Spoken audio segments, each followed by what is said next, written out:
श्री शिवाय नमस्तुभ्यम दोस्तों, मेरे चैनल में आप सभी का स्वागत है। आज वीडियो में हम सभी जानकारी प्राप्त करेंगे कि हम सभी भगवान शिव के लिए एक लोटा जल घर से लेकर जाते हैं, लेकिन क्या सही नियम है भगवान शिव पर जब भी हम मंदिर लेके लोटा जल लेके जाते हैं तो कहाँ कहाँ स्पर्श करना चाहिए, किन बातों का ध्यान रखना चाहिए ताकि आपका जो एक लोटा जल है वह आपको फल की प्राप्ति 3 महीने के अंदर ज़रूर प्राप्त हो। तो वीडियो के अंत तक बने रहेंगे तो आपको जानकारी ज़रूर प्राप्त होगी और आप भी इसी प्रकार से एक लोटे जल प्रतिदिन नियम का संकल्प बनाएं और भगवान को इस स्थान पर स्पर्श करें और बातों का ध्यान जरूर रखें ताकि महादेव की कृपा आपके साथ जरूर बनी रहे। तो आइए हम जानते हैं कि एक लोटे जल को हम कैसे भगवान शिव का सही नियम से जल समर्पित करें। देखिए, जब भी हम एक लोटे जल की बात अगर करते हैं तो जब आप लोटा घर से लेकर के जाते हैं जल तो ज़्यादा श्रेष्ठ होता है। जब आप घर से जल लेकर के जाते हैं तो आपके घर से हर प्रकार के दोष जो है वह समाप्त हो जाते हैं। और अगर मान लीजिए आप मंदिर से जल लेते हैं तो 1 रुपये दान पेटी में ज़रूर डालें। उसके बाद जब आप लोटा जल लेके जाते हैं तो भगवान शिव की डेहरी को आपको पैर नहीं रखना है, क्योंकि आपके सारे पुण्य जो हैं वह क्षीण हो जाते हैं। तो आपको क्या करना है, आपको सबसे पहले प्रणाम करना है। मेन द्वार पर जब शिव मंदिर में पहुंचते हैं वहाँ वीरभद्र और मणिभद्र होते हैं, भगवान शिव के द्वारपाल। तो वहाँ पे अगर आप प्रणाम करते हैं और भगवान शिव तपस्या में लीन होते हैं तो उनका ड्यूटी लगाई गई है कि कौन व्यक्ति आया, कब जल समर्पित किया, ये सब शिव महापुराण की कथा के अंतर्गत पूरी जानकारी मैं आपको शेयर कर रही हूँ। तो जब आप जल समर्पित करने जाएंगे तो आप पहले मेन द्वार पर जो है देहरी पर पैर नहीं रखेंगे और उनको स्पर्श करके प्रणाम करेंगे।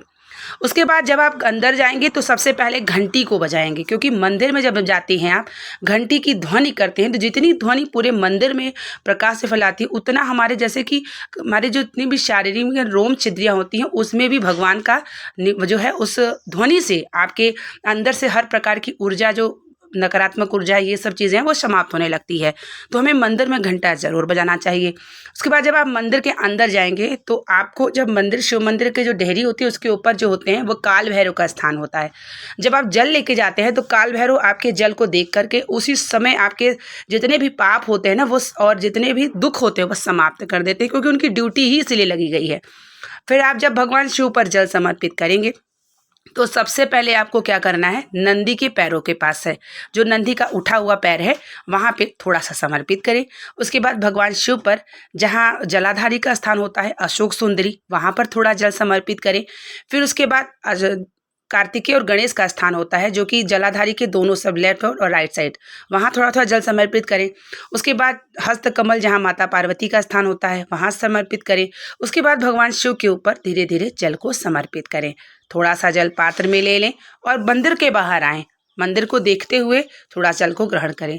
कुछ बात की जानकारी ये है कि आपको मंदिर में जल को स्पर्श कर, जैसे जल को बहुत सारे लोग मंदिर में ही ग्रहण करने लगते हैं, ये गलतियां ना करें, क्योंकि भगवान के सामने जूठा वगैरह कुछ नहीं किया जाता। आप मंदिर के बाहर आकर के मंदिर के देखते हुए, शिवलिंग को देखते हुए कर सकते हैं।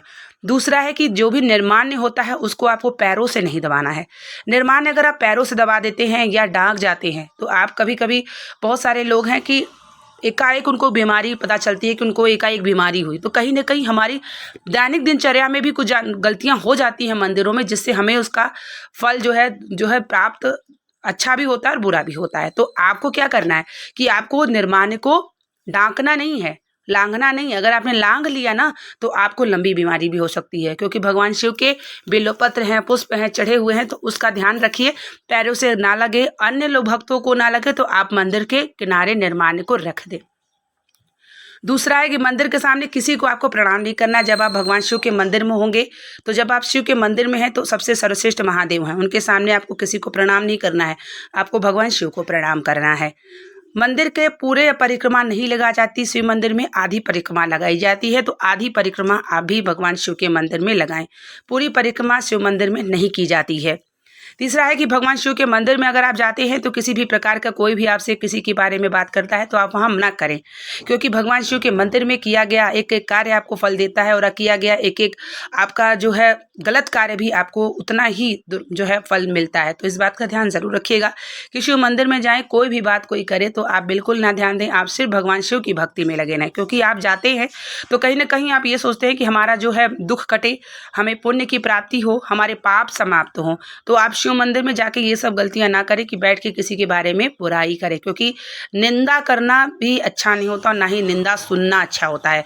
तो इस बात का ध्यान जरूर रखिएगा। उसके बाद पात्र में लोटा का जल लेकर, जो भी आप चढ़ाते हैं शिव जी का, उसको जल लेकर के आप बाहर की तरफ आएँ, त्रिशूल को स्पर्श करें। उसके बाद फिर से देहरी को प्रणाम करें और वहीं से भगवान शिव से प्रार्थना करें बाहर आके कि हे महादेव, मेरे जल को आप स्वीकार करिए और मेरी ये जो परेशानी है, दुख है, कष्ट है, इसको समाप्त करिए महादेव। मेरे आपके सिवा मेरा कोई नहीं है। जब आप इस स्थानों पर जो है करते हैं, स्पर्श करके चढ़ाते हैं जल, तो सारे देवी देवताओं की ड्यूटी होती है, क्योंकि महादेव तो तपस्या में लीन होते हैं। जब कोई जल चढ़ाने आता है तो वहाँ जितने भी वीरभद्र, मणिभद्र, भैरव जी, जितने भी भगवान शिव के पुत्र हैं, वो सब भी बताते हैं कि इन्होंने जल चढ़ाया, उनको ये चीज़ की ज़रूरत है। तो इस प्रकार से आपकी ज़रूरत भी पूरी होती है और यही सही नियम है एक लोटे जल को समर्पित करने का। तो जब भी आप लोटा जल लेकर जाएं तो इन बातों का ध्यान जरूर रखें। और जो पात्र में जल लेके आते हैं, पूरे घर में आप छिड़काव करें, पूरे घर में छिड़काव करें, ताकि आपके घर से भगवान शिव की चरणामृत लेके आते हैं तो पूरे घर में जब छिड़काव कर लेते हैं तो हर प्रकार के दोष, मानसिक बीमारी सब समाप्त हो जाती है और साथ ही परिवार जनित सब जल को ग्रहण करें। महादेव की कृपा आपके जीवन में हो, ये मैं कामना करती हूँ और आप सभी जीवन को अपने सार्थक करें महादेव की भक्ति को करके। और ये जो भी जानकारी मैंने आपको शेयर करी है, ये मैंने खुद स्वयं शिव महापुराण की कथा में सुना और आपको शेयर किया। उम्मीद करेंगे कि जानकारी आपके लिए लाभदायक हो। और अगर आप चैनल में पहले आए हैं तो प्लीज़ चैनल को सब्सक्राइब ज़रूर कर लीजिएगा, उस वीडियो को शेयर भी करिएगा।